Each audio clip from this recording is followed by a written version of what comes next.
Indonesia. And she's a professor of international law at the Faculty of Law, and she graduated from UI in 1992 and obtained Master of Laws in 95 and Ph.D. 2011 from University of Washington Law School. And she is elected as the Dean of Faculty of Law since 2017. And she was the founder and the chairperson of the Center for International Law Studies and editor-in-chief in Indonesian Journal of International Law in 2003-2017. And she is the chairperson of Center of Sustainable Ocean Policy, and she is also the executive secretary of Indonesian Maritime Center at Universitas in Indonesia. And she is a member of Indonesian Council for World Affairs and former chairperson for Joko Soento's Research Center at the Faculty of Law, and as well as former editor-in-chief for Indonesian Law Review. And prior to her current position, she was the secretary of postgraduate program at Faculty of Law, the venture manager at Faculty of Law, the head of international law department at Faculty of Law, and the member of Universitas Academy Senate, and the head of international office Universitas Indonesia. And today she will be talking about potential collaboration between Indonesia and Finland on securing seafood security. Okay, please.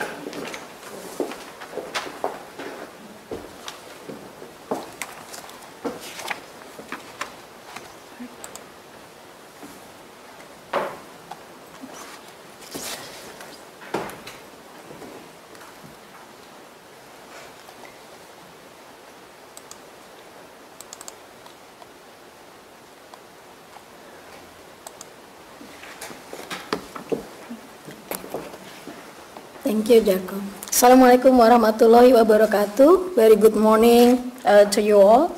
I think I'm the only one, the law expert here, because quite many of you from the natural science perspective. So I'm glad there is a lot of collaboration and study, relating to Indonesia, but most of them relating to the, the health and forestry. And now I'm going to talk about, the sea. I'm actually professor of international law, but my major is the law of the sea. So if you see the seafood is not, sustainable if we don't do anything about it. So we need to really achieve seafood security, and for that, we need to remember that, fisheries resources cannot be overexploited. In the ocean, as the environment of the seafood need to be very clean. And of course, in particular, ASEAN countries, we have so many coral reefs, so coral reefs shall be in a healthy condition as well. But then we need to think about, the fishermen. Fishermen need to also practice sustainable fishing, and the government need to do a lot of things in adopting sufficient policy, to protect the fisheries, but also to protect its habitat. And of course, to achieve that, we need to have enough collaboration in securing seafood. So this is the SDGs. We have the target for achieving the 14 SDGs 14, and then one of that is actually we need to do the international effort to combat IUU fishing. So you see so many activities done by many countries, including those in Indonesia and ASEAN and some other countries that relating to the IUU fishing. And they're not just doing what we know as the illegal fishing, but they're also doing what we know as the unreported fishing and then unregulated fishing. FAO actually done so many things to really combat the IUU fishing, including to launch what you know as the International Plan of Action to combat IUU fishing. And then when we like to know, is there any international regulation relating to this effort? Actually, the UNCLOS as the major convention on the law of the sea has mentioned that, a very long time ago. But we also have the implementation of UNCLOS, what we call UN Fish Stock Agreement. So this mostly talking about the migratory species like tuna, which is the high commercial value fish. And then we also have what we call FAO Measure Agreement. And then if we talk about the guidelines, FAO also have the Code of Conduct for Responsible Fisheries. And the measure of our RFMO, so if you see from this picture, RFMO just all over the world, the ocean has been regulated by FAO from a very long time ago, and including in the Southeast Asia. For instance, Indonesia actually circulated by various RFMO such as CCSBT, WCPFC, and then IOTC.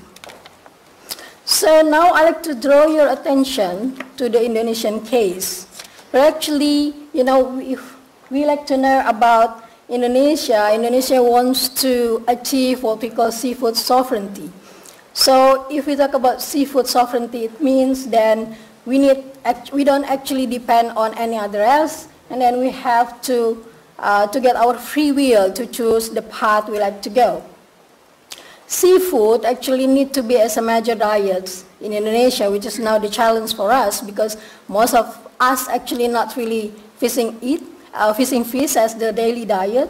And then we need also to have the fulfillment of local consumer to the high quality of seafood. Not to mention that we need to also dominate the global market through export. And then we need to also use our genuine fishing vessel to catch the fish, which is actually sometimes is not the case in Indonesia. And we have also to do what we call sustainable fishing, meaning that we need to use the gear which is environmental friendly, and then we also have to really treat the fishermen need, because sometimes in Indonesia the fisherman is not really a choice of living, so they actually end up doing fishing because they don't have any other work to do. And the fishing is actually really have attachment with the human rights. So we need to protect also human rights from the fishermen, but also from other relating to the activity of fishing. We don't want to have the human rights violation in these. The major aspect of achieving sustainable fishery development can be actually looked at three components. First, fishing resources, and the second, marine environment, and then human resources. As you know, for fishing resources, sustainable fishing is a must. So we need to have responsible licensing, and then we have to make a policy making based on the reliable data. And in marine environment, we need to have clean environment to have safe product, no dumping at sea, and it means that we have to do what we call precautionary and emergency response. For human resources, of course, fishermen empowerment need to be done, and then policy based on reasonable interest and impact analysis. So the challenge to achieve seafood security in Indonesia is very, because again, like I mentioned, being a fisherman is not a choice, and sometimes they're doing unsustainable fishing practices. But then, Indonesian people need to also deem that fish as the daily diet, and then we need to also rewind the post-harvesting process. And the major challenge, of course, effective surveillance and law enforcement.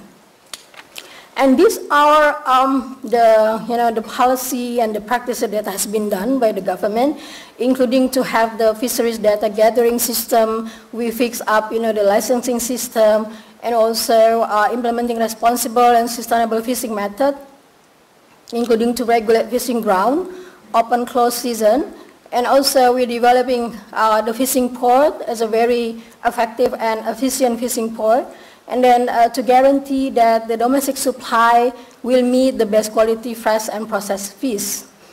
And also we're doing what we call integrating the principle of sustainable utilization in every policy at national or local level.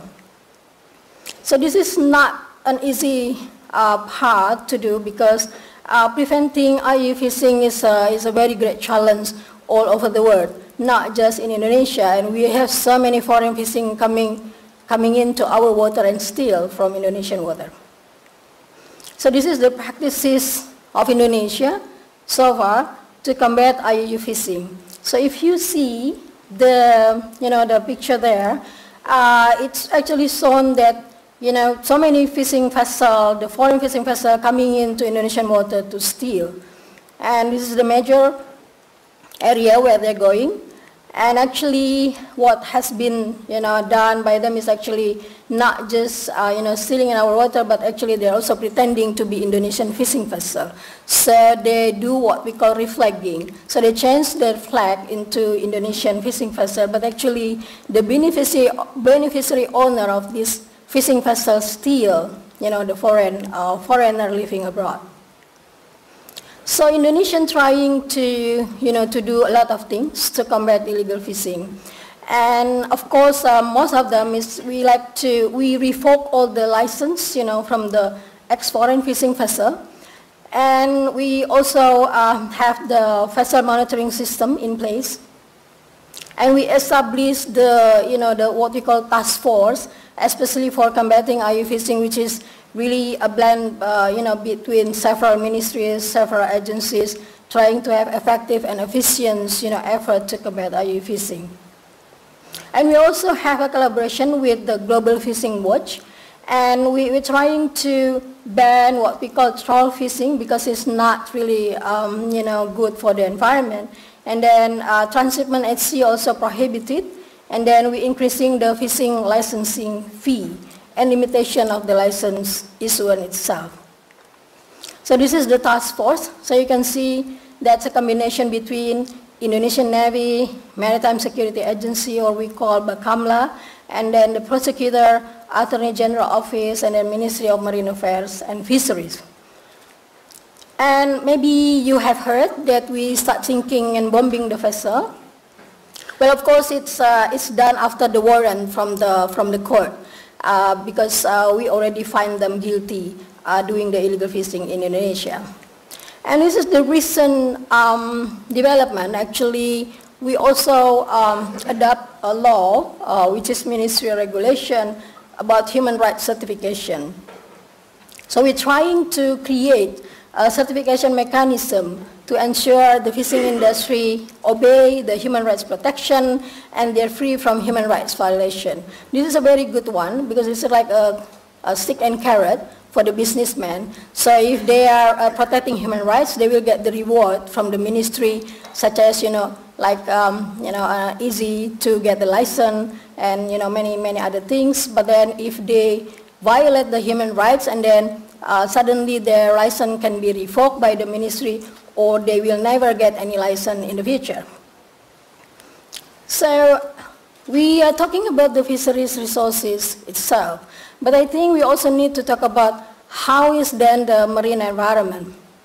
The challenge for the marine environment in Indonesia, we have so many islands, we have so many coastal communities living alongside of our coastline, and then we also have the road for international navigation actually really in every water in our area, because the Indonesian island actually connect between north to south and east to west. So it's very important for us really trying to combine, the interest of international navigation and the need to protect the marine environment itself. So not to mention that we also have, local government, and sometimes maybe the local government doesn't have a very comprehensive understanding about how important, to protect marine environment. But Indonesia is trying to establish what we call marine protected area. As you see, maybe it's not very clear, but then we have so many marine protected area in Indonesia throughout our islands. And then we're trying to, impose not just the central government policy, but also really trying to implement that in the local level. So MPA in Indonesia, this is just one example of that. So we have Lesser Sunda marine protected areas, and as you see, one of the three regions, which is Lombok Strait, Ombay Strait, and Sawu Sea, actually those within the what we call archipelagic sea lane. So the international navigation there, and then we also have so many, the crude oil vessel coming in and out. We have so many, submarine coming in and out in that route, which is actually, very fragile area because it's our MPA. And this is other MPA, Bali Marine Protected Areas, and Aceh, and also Raja Ampat. I don't know whether you heard about it, but Raja Ampat is among, I think, the most richest biodiversity for marine. And it's also already designated as MPA. Sulu, Sulawesi, also among the fragile area, but again, it's also route for international navigation.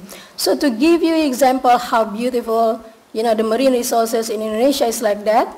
For instance, Bunaken Marine Park, in North Sulawesi, we have Wakatobi in South Sulawesi, and then Takabonerate also in Sulawesi, and then this is Raja Ampat, in Papua. So most of them actually coral reef area located in the eastern part of Indonesia, but then the eastern part of Indonesia also heavy with the international navigation and fishing resources. So many fishing activities has been done in this area, and then you cannot really count how many vessels coming in and out, in this water. Laut Sawu MPA, this is, I think it's now good for tourists. It's a best destination also for tourists. I don't know whether you heard about the violation done by the cruise ship. There is a British cruise ship actually ruined the very core of coral reefs in Raja Ampat. And well, until now, no remedies has been paid, by this British company. And it's when the coral reefs is very slowly growing. So for us, we need another 100 years or maybe more than 100 to really recover those has been destroyed by this, British cruise ship. So some suggestion measure, I think the grand design marine conservation needs to come out from the central government. Now we have been doing that, and we also trying to have not just, the central government, but the local government hand in hand. And of course, when you designate certain area as MPA, then you need to have a buyback program for the fishermen over there, because maybe the fishermen cannot really just go in and fish, and then they need to do something else. Do and don'ts rule need to be imposed to those navigating in our area, so we don't want to have international navigation ruin all the MPA and also the fisheries resources. So I'm going to point out some potential collaboration between Indonesia and Finland. As you know, the 14 goals is actually the increased scientific knowledge, research, and technology of ocean health.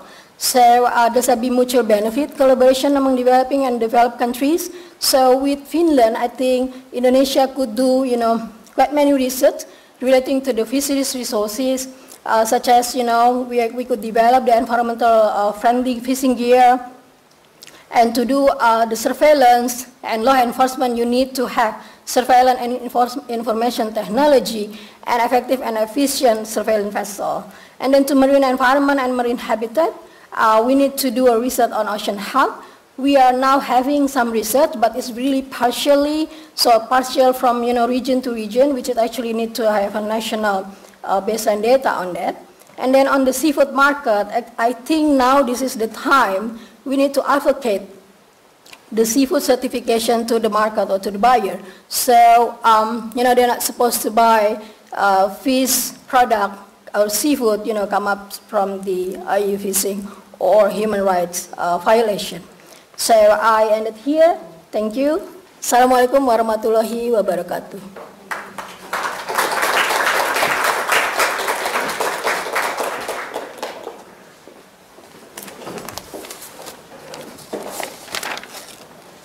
Okay, thank you.